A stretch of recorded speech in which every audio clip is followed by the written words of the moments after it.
골로새서 1장 10절에서 12절의 말씀을 중심으로 합당하게 기쁘시게라는 제목으로 두 번째 말씀을 같이 나누려고 합니다. 우리가 이 본문을 통해서 우리 그리스도인의 삶이 하나님께 합당한 삶을 살아야 되고 하나님을 기쁘시게 하는 삶을 살아야 됩니다. 이게 우리의 모습이어야 됩니다. 그러니까 누군가가 그리스도인은 어떻게 살아가야 됩니까? 믿는 자는 어떻게 살아가야 됩니까? 라고 하면 사도 바울은 오늘 골로새서 말씀을 통해서 그 답을 우리에게 이야기하는 거죠. 그리스도인은 하나님의 자녀는 하나님께 합당한 삶을 살아야 되고 하나님을 기쁘시게 하는 삶을 살아야 된다. 그것이 그리스도인이고 그것이 신앙인의 삶의 본질이라고 말을 합니다.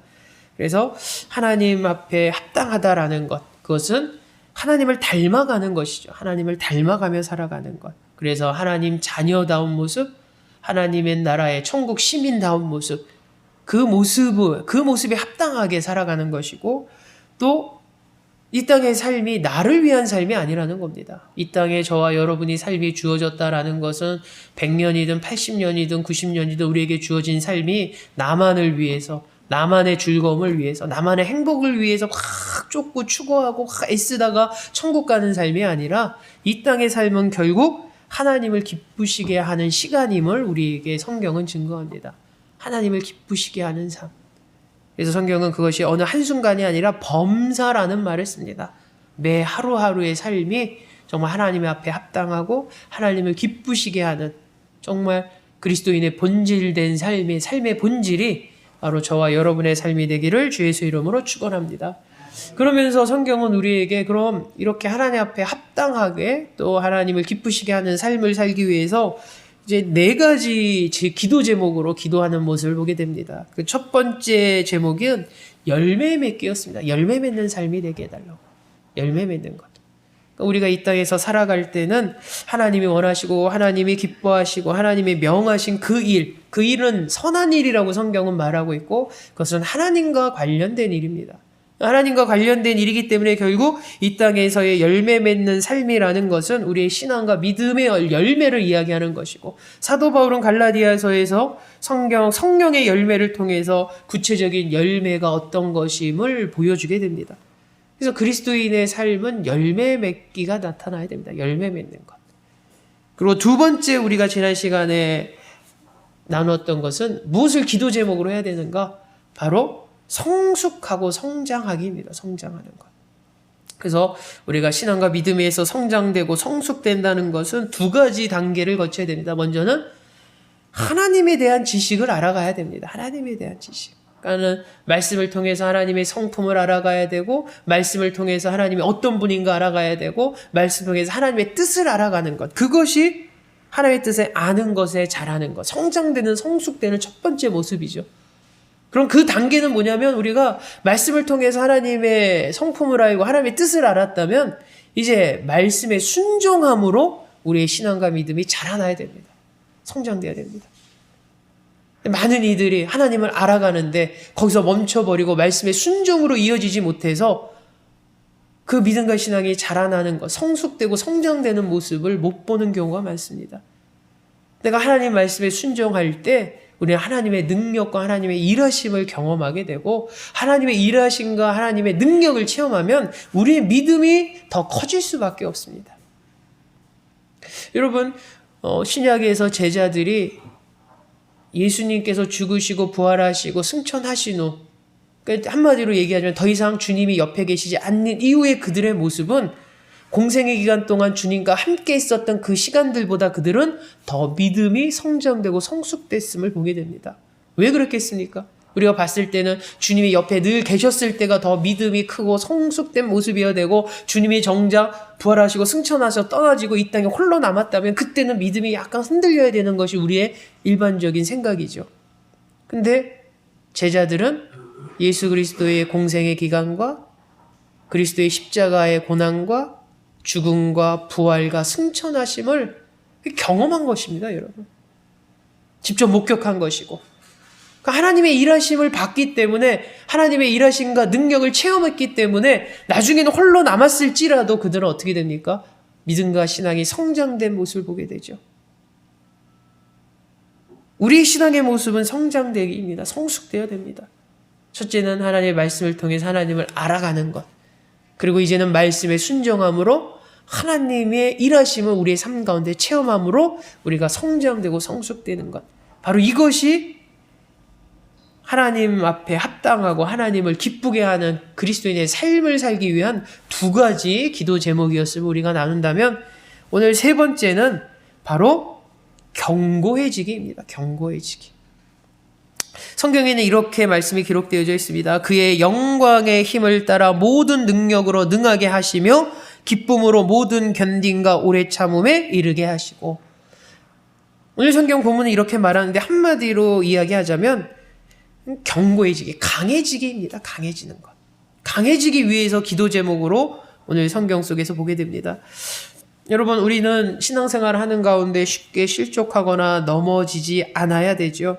근데 우리가 실족하고 넘어지기 쉽게 우리가 살아가고 신앙생활 하는 가운데 우리는 많은 고난을 만나게 되고 시련을 만나게 되고, 그리고 때로는 내 믿음을 지키기 위해서 때로는 박해를 감당할 때가 있습니다.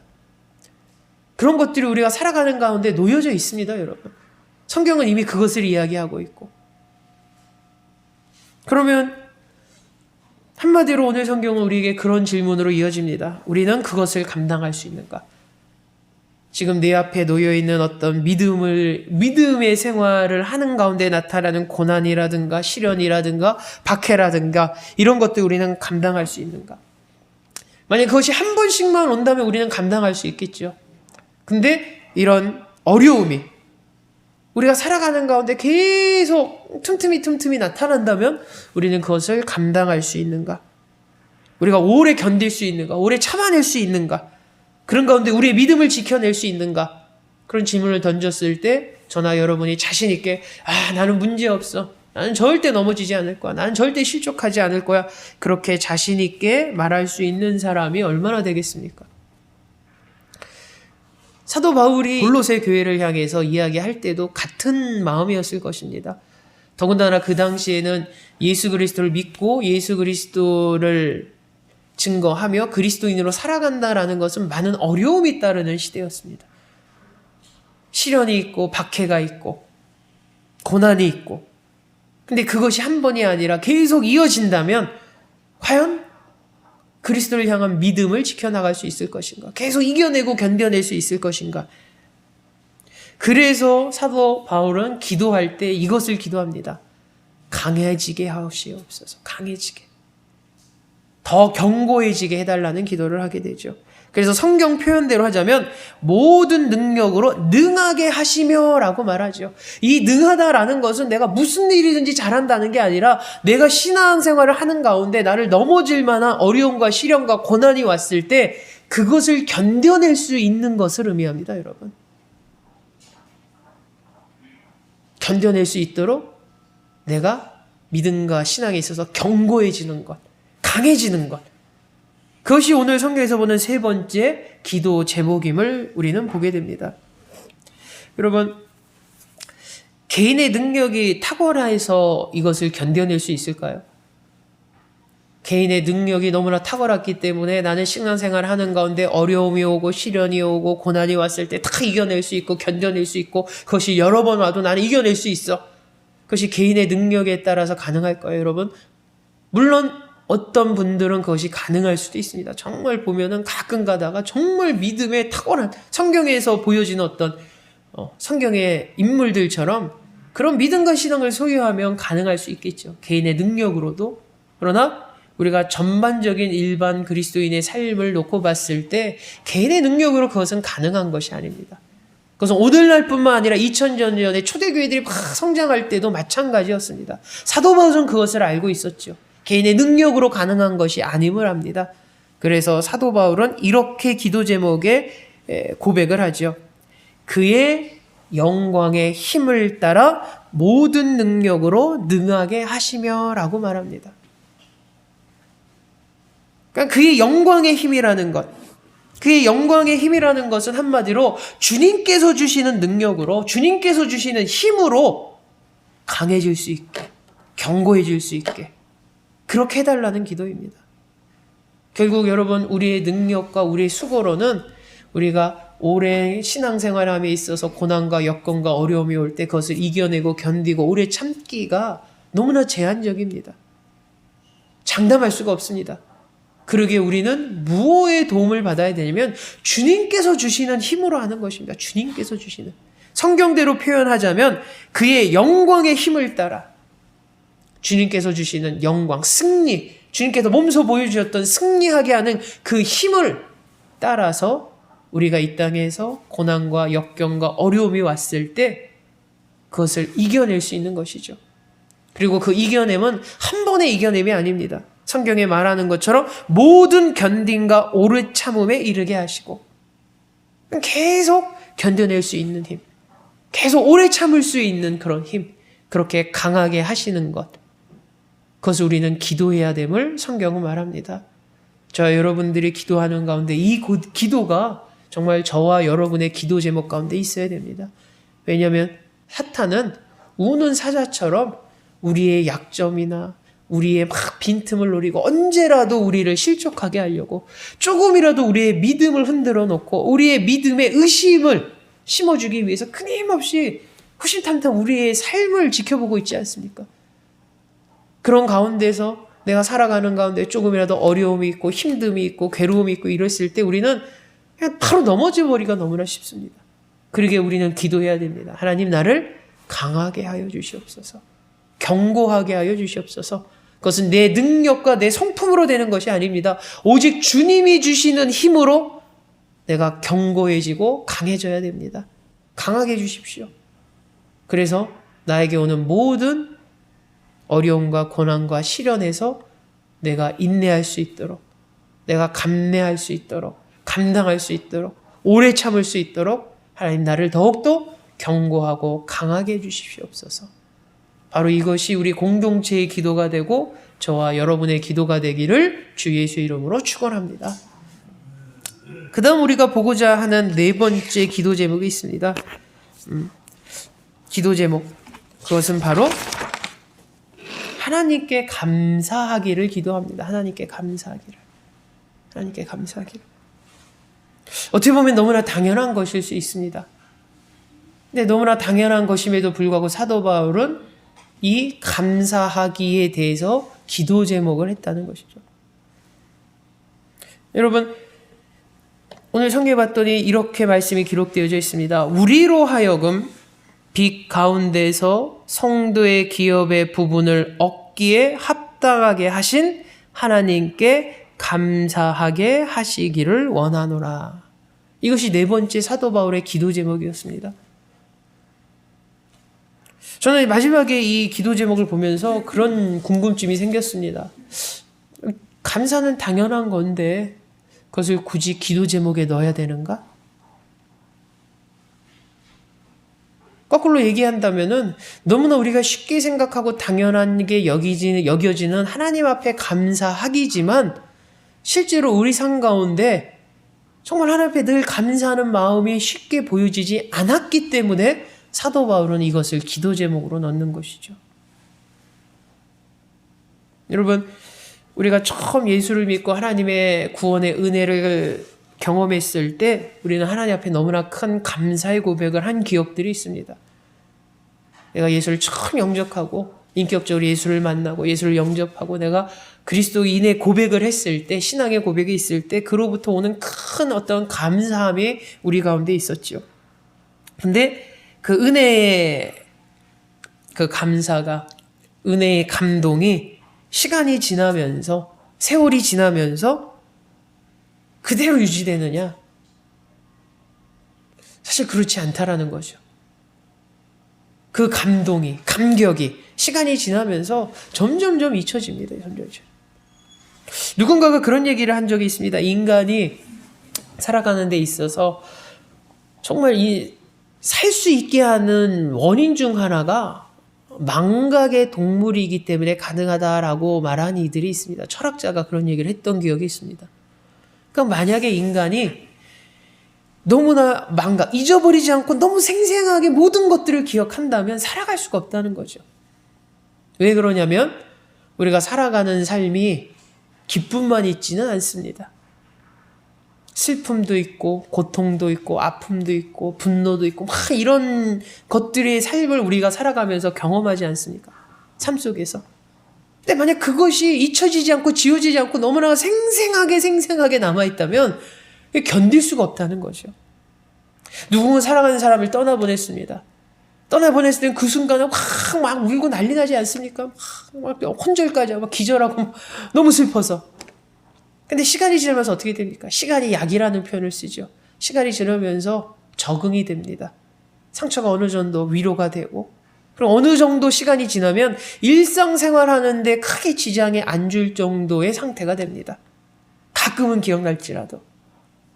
근데 생각해 보십시오. 그 슬픔이 시간이 지나도 날마다 생생하게 느껴진다면 어떻게 견디겠습니까? 슬픔이 아니라 다른 감정을 생각해 봅니다. 어떤 거에 대한 분노가 있습니다. 그 분노가 확 표출될 때는 막 어마어마하지만 시간이 지나면 어떻게 됩니까? 분노도 사그러집니다. 여러분, 사그러집니다. 어느 정도 시간이 지나면은 야, 내가 그렇게 화냈었어? 라고 생각할 정도로 그냥 잊혀져서 그냥 옛날 이야기처럼 쉽게 얘기해. 그때 내가 너한테 화났었는데 그냥 이야기처럼 이야기할 수 있습니다. 근데 만약에 우리가 그것이 날마다 생생하다면, 날마다 그 분노함의 감정을 날마다 느낀다면 어떻게 우리가 삶을 살아갈 수 있겠습니까? 그런 의미에서 인간이 살아갈 수 있는 이유 중 하나는 망각의 동물, 잊혀지고 잊어버리기 때문에 가능하다라는 거죠. 근데 안타깝게도 좋은 것도 잊어버립니다, 여러분. 좋은 것도. 반대로 우리의 기쁨이 늘 변하지 않았으면 얼마나 좋겠습니까? 제가 어제도 오후에 결혼식을 갔다 왔는데 결혼식의 모습을 보면서 늘 똑같은 그 흐름이 있죠. 막 맹세하고 막 입이 여기까지 걸어가지고 행복해하는 두 남녀의 모습을 보면서 제일 행복할 때겠죠. 그 순간이. 그 행복과 기쁨이 지워지지 않고 영원할까? 우리 김여건 군과 은수 부부도 이제 결혼한 지 2년 차 지났죠. 만 2년이 지났을 텐데 2년 전에 그 결혼식 때 10월이랬으니까 따끈따끈 기념일이 얼마 지나지 않은 10월이니까 그때 그 행복함과 그 맹세가 하루하루 그 잊혀지지 않고 매일매일 지금 2년이 지난 지금도 유지가 됐을까? 본인들만 알겠죠. 근데 인간이라는 것이 흐려집니다, 여러분. 감정이. 그때는 제일 행복했고 기뻤던 것이 그대로 가는 것이 아니라 시간이 지나니까 그냥 무덤덤해진다는 거죠. 무덤덤해진다. 근데 하나님에 대한 것도 마찬가지입니다, 여러분. 우리가 하나님에 대한 처음 그 구원의 감격, 구원의 은혜, 너무나 감사한, 근데 그것이 시간이 지나면서 무뎌지게 됩니다. 무뎌지게 됩니다. 입으로는 이야기하지만 마음속에서는 막 뜨거운 그것이 많이 식어져 있다는 거죠. 사도 바울이 그것을 봤습니다, 여러분. 그것이 너무 안타까운 거죠. 그래서 기도하길 원했습니다. 하나님의 감사함이 날마다 새롭게 되기를. 그것이 그리스도인의 모습이어야 하며 오늘 성경은 말합니다. 여러분, 감사가 늘 감사하면 좋을 텐데 어느 순간에 감사가 사라집니다. 세상에서도 그러죠. 어떤 사람이 호의를 베풉니다. 저 처음에는 호의를 베풀 때 아이고 이런 걸 양보해 주시고 아이고 감사합니다. 아이고 감사했는데 그걸 계속하면 그 호의가 어느 순간 자기의 당연한 권리로 생각하죠. 권리니까 어떻습니까? 당연히 내가 이거 하고 이런 대접 받아야 돼. 권리로 생각합니다. 그 순간부터 뭐가 사라집니까? 감사가 사라집니다. 처음에는 아유 이런 걸 다 감사합니다. 어느 순간은 당연한 거 아니야? 당연한 건데 내가 왜 감사해야 돼? 그런 모습이 우리 신앙 가운데도 있다는 것입니다, 여러분. 늘 하나님 앞에 감사함이 있어야 되는데 늘 하나님의 은혜가 늘 반복되다 보니까 어느 순간에는 그것이 당연한 것이 돼서 하루를 멀쩡히 걸어 다녀도 멀쩡히 당연히 걸어 다니는 거 아니야? 몸이 아프지 않은 것도 당연히 내가 건강해야 되는 거 아니야? 근데 사실 뒤돌아보면 내가 걸어 다닐 수 있는 거, 건강한 거, 아프지 않고 병원에 있지 않은 거. 이거 지금 하나님의 은혜지 않습니까? 하나님의 은혜. 근데 그 은혜가 늘 반복돼서 내가 건강하게 10년을 살았더니 이제는 어떤 생각하냐면 건강한 거는 당연해야 되고 만약 아프면 그건 하나님 탓이라는 거죠. 그렇게 변한다는 겁니다. 내가 20년 동안 한 번도 아프지 않았는데 하나님 갑자기 내 몸에 무슨 뭐가 생겨서 뭐가 아프다니요. 이럴 수 있습니까 하나님? 하나님 원망하고 막. 근데 거꾸로 보면 하루하루 20년 동안 멀쩡하게 살았던 것이 사실은 하나님의 은혜인데 우리가 어느 순간에 하나님의 은혜를 잃어버린다는 것입니다. 하나님의 은혜를. 그래서 하나님에 대한 은혜가 하나님에 대한 감사가 약해질 때 하나님에 대한 감사가 사라질 때 우리에게 값없이 주신 놀라운 하나님의 은혜도 값싼 은혜가 되어버린다는 거죠. 값싼 은혜가. 오늘 많은 그리스도인들이 하나님이 주신 놀라운 은혜를 값싼 은혜로 만들어버리면서 살아가고 있습니다. 하나님이 특별히 택해서 부르신 주신 그 놀라운 구원의 은혜가 어느 순간부터 내가 그럴 만하니까 받았겠지라는 어떤 착각 속에서 살아간다는 거죠. 여러분, 사도 바울은 감사할 것을 기도합니다. 감사할 것을. 그럼 여러분, 사도 바울이 감사할 것을 기도하는 것에 분명한 중요한 의미가 담겨져 있습니다. 사도 바울이 우리가 생각할 때는 당연한 건데도 불구하고 이것을 기도 제목으로 놓고서 이야기한 것은 우리로 하여금 우리가 살아가면서 감사하는 가장 큰 이유를 기억하라는 것입니다. 기억하라는 것. 여러분, 우리가 하나님 앞에 감사할 이유가 많지요. 앞서 말한 것처럼 하루하루 사는 것도 감사하고 건강한 것도 감사하고 내가 건강하게 일해서 벌어서 한 것으로 내가 정직하게 살아가는 것. 내가 법을 어기면서 남을 속이면서 그렇게 돈 버는 게 아니라 내 수고와 노력과 땀을 흘리고 정직하게 살아가는 것. 그거 다 감사할 일이죠. 내 자녀들이 아무 탈 없는 거 감사할 일입니다. 내 부모님들이 건강한 거 감사한 일입니다. 나와 관련된 모든 것들이 감사의 이유가 됩니다. 근데 그 중에서도 우리가 가장 감사해야 될 큰 이유를 알라는 것이죠. 무엇입니까, 여러분? 가장 감사의 이유 중 으뜸이 되는 것. 하나님이 나를 택하시고 부르셔서 자녀 삼아 주신 것. 구원을 우리에게 주신 것. 우리에게 영생이라는 놀라운 하나님 나라의 축복을 우리에게 열어주신 것. 그것이 가장 감사 중에 으뜸임을 사도 바울은 이야기하고 그것을 기억하라는 것입니다. 가장 감사 중에서 가장 으뜸이 되는 감사. 그것을 잊지 말라는 것. 그래서 그것으로 말미암아 늘 하나님 앞에 감사할 것을 요구합니다. 여러분, 이것이 얼마나 중요한 것입니까, 여러분? 이것을 잊어버리고 하나님이 우리에게 감사의 조건 중에서 가장 으뜸인 구원에 대한 우리를 택하시고 부르셔서 자녀 삼아주신 그 놀라운 은혜의 조건을 기억하지 못하면 우린 살아가면서 자꾸 감사보다 불평이 많아지게 됩니다. 어떤 환경 속에 때문에 감사할 줄 모르게 되고요. 어떤 어려움에 놓였기 때문에 감사할 줄 모르게 되고요. 그러나 어떤 환경이 됐든 어떤 상황이 됐든 어떤 안 좋은 상황으로 놓여지더라도 우리가 구원에 대한 그것을 분명히 기억한다면 어떤 환경 속에서도 감사가 나올 수밖에 없다는 겁니다, 여러분.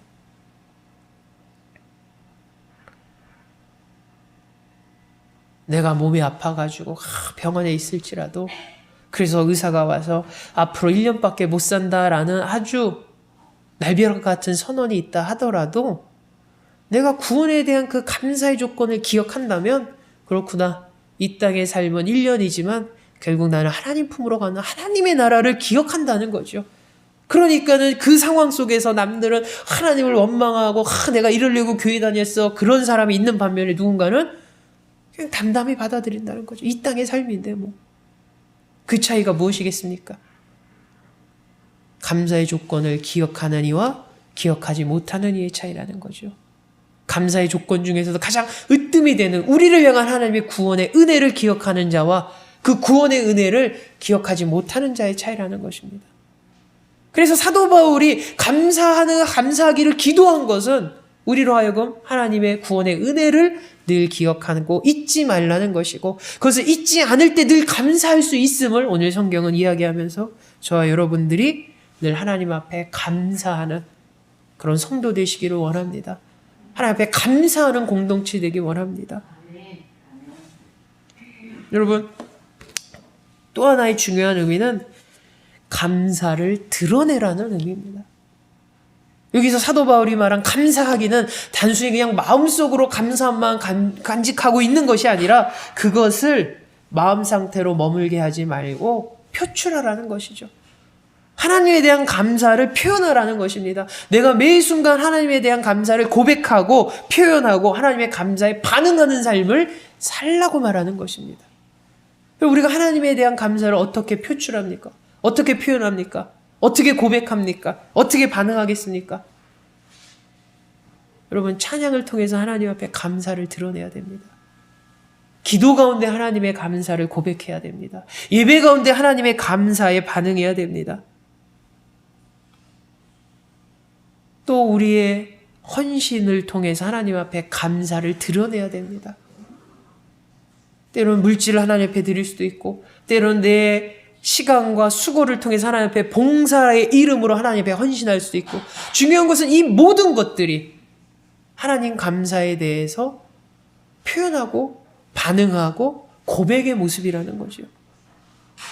누군가는 이야기합니다. 야, 하나님 앞에 감사를 어떻게 표현하지? 부모님이라면 내가 선물해서 부모님 이게 감사하거나 이런데, 하나님은 영적인 존재신데 하나님 앞에 어떻게 감사할까?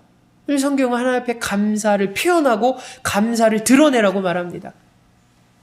우리 살아가는 가운데 계속 찬양하고, 우리가 살아가는 가운데 계속 하나님 앞에 기도를 멈추지 않고, 우리가 살아가는 가운데 신령과 진정을 하나님 앞에 예배드리고, 우리가 살아가는 가운데 우리가 많은 시간과 많은 수고를 통해서 하나님 앞에 헌신의 모습을 보일 때, 그것이 하나님 앞에 사랑을 고백하고 사랑을 표현하고 하나님의 감사에 반응하는 모습임을 오늘 성경은 말합니다.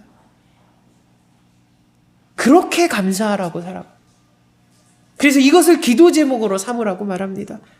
여러분, 저와 여러분이 살아가면서 신앙생활 가는데 우리는 기도 제목이 하나 더 생긴 것이죠. 감사하기입니다. 감사하기. 그냥 입으로만 하나님 감사합니다. 그것이 아니라 우리가 감사를 드러내는 삶, 감사를 고백하는 삶으로 이어져야 함을. 특별히 여러분, 감사를 할 때 성경에는 뭐라고 말하냐면 기쁘게라는 말이 있습니다. 기쁘게라는. 그래서 이 히브리 원어에 보면, 그리고 영어 성경에 보면은 이 네 번째 기도 제목인 감사하기에 수식어로 뭐가 들어가냐면 기쁨으로라는 표현이 들어갑니다. 기쁨으로. 그러니까 우리가 감사하는 게 형식이 되지 말라는 것이죠. 감사가 우리에 대해서 불편함으로 다가오면 안 됩니다.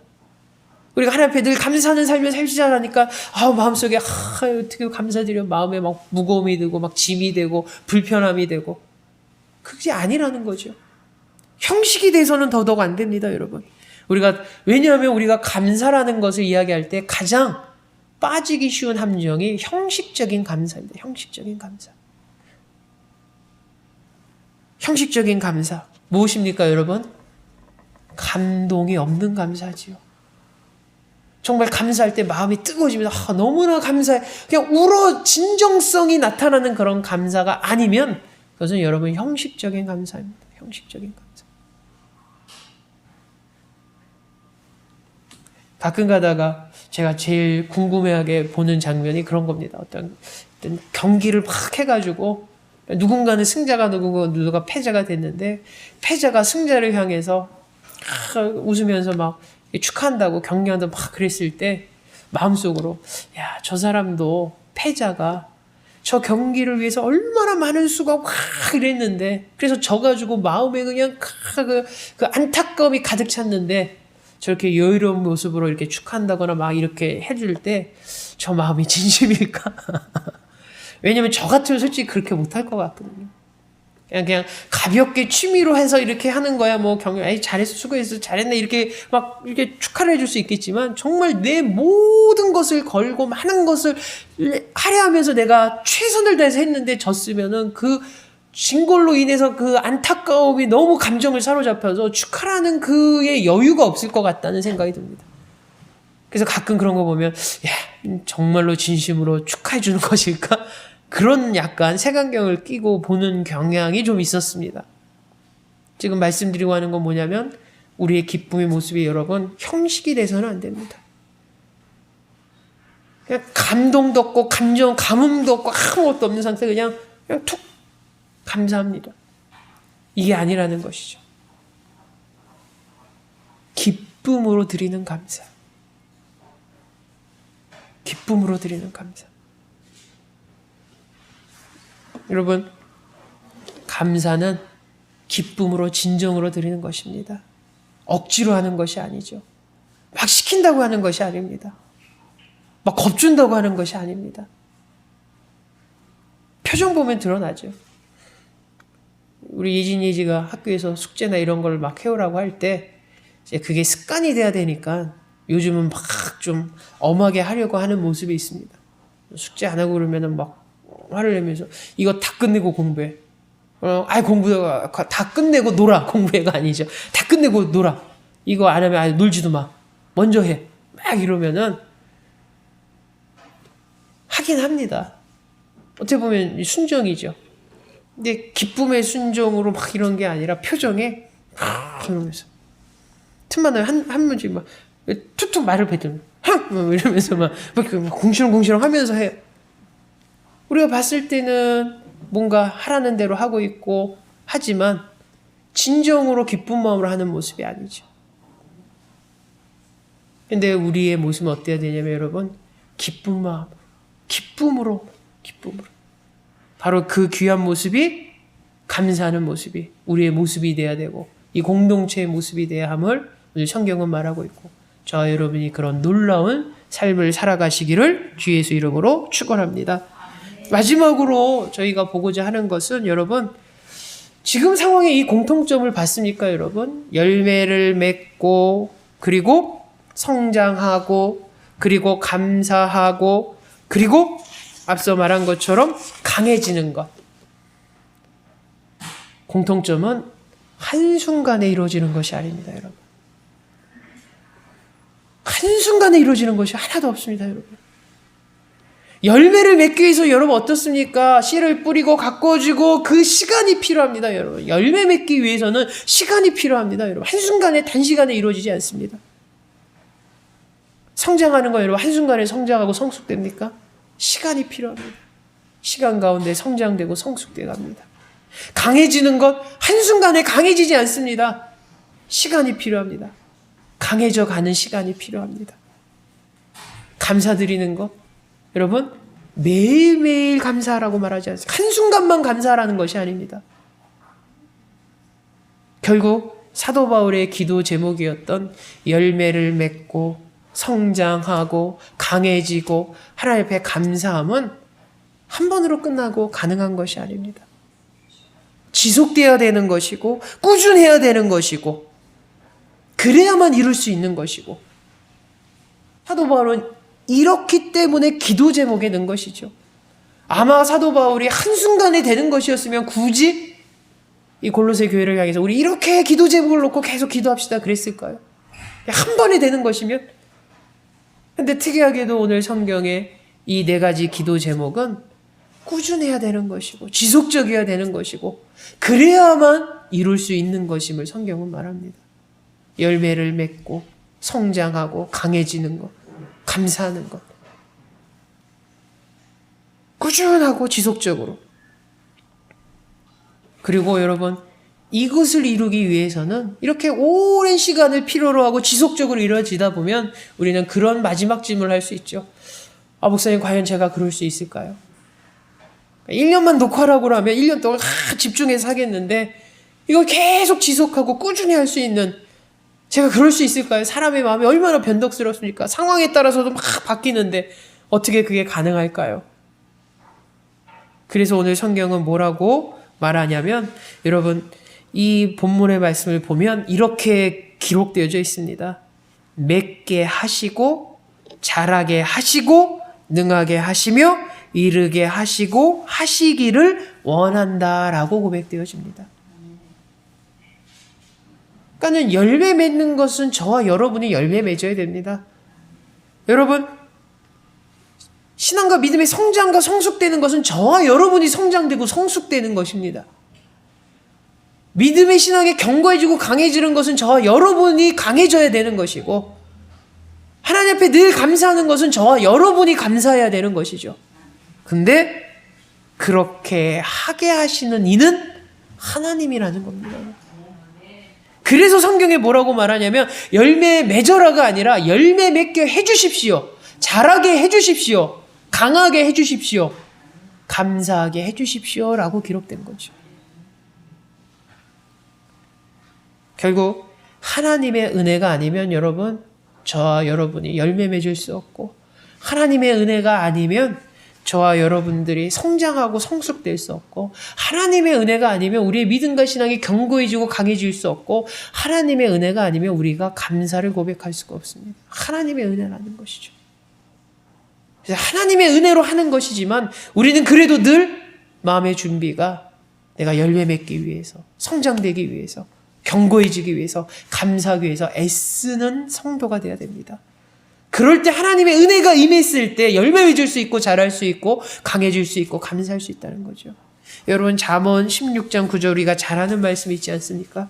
사람이 마음으로 자기 길을 계획할지라도 그 걸음을 인도하시는 이는 여호와시니다. 결국 하나님의 은혜로 우리는 열매 맺을 수 있고 성장할 수 있고 견고해질 수 있고 감사할 수 있습니다. 그러니까 우리는 마음의 자세부터 하나님 나 열매 맺게 해주십시오. 하나님 나 성숙되게 해주십시오. 하나님 나 견고하게 해주십시오. 하나님 나 감사하게 해주십시오.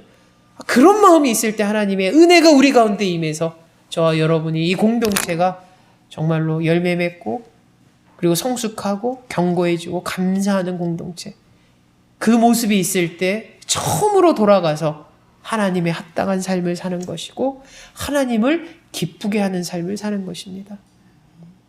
여러분, 이나군의 공동체가 주님의 은혜 가운데 세워지고 오늘날 이 순간까지 왔습니다. 또 이 공동체는 하나님의 은혜 가운데 마지막 때까지 하나님의 은혜 가운데 함께 할 것입니다.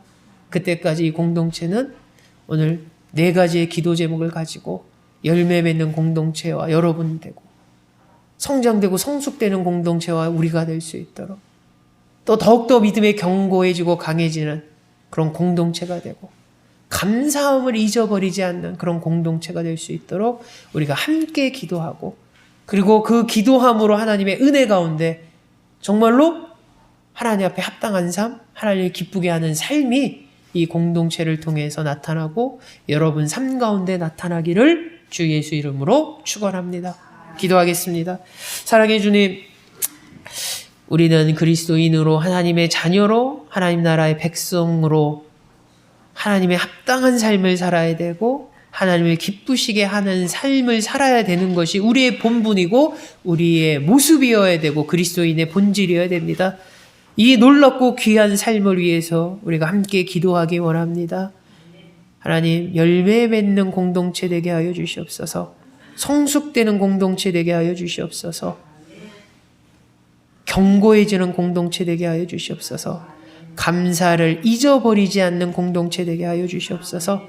이것이 우리 공동체의 기도 되게 하시고 우리 성도들의 기도 제목 되게 하여 주셔서 늘 이것을 부여잡고 기도함으로 하나님의 은혜 가운데 이것들이 성취되어가는 놀라운 역사를 또한 체험하게 하여 주시옵소서. 예수님의 이름으로 기도하옵나이다. 아멘.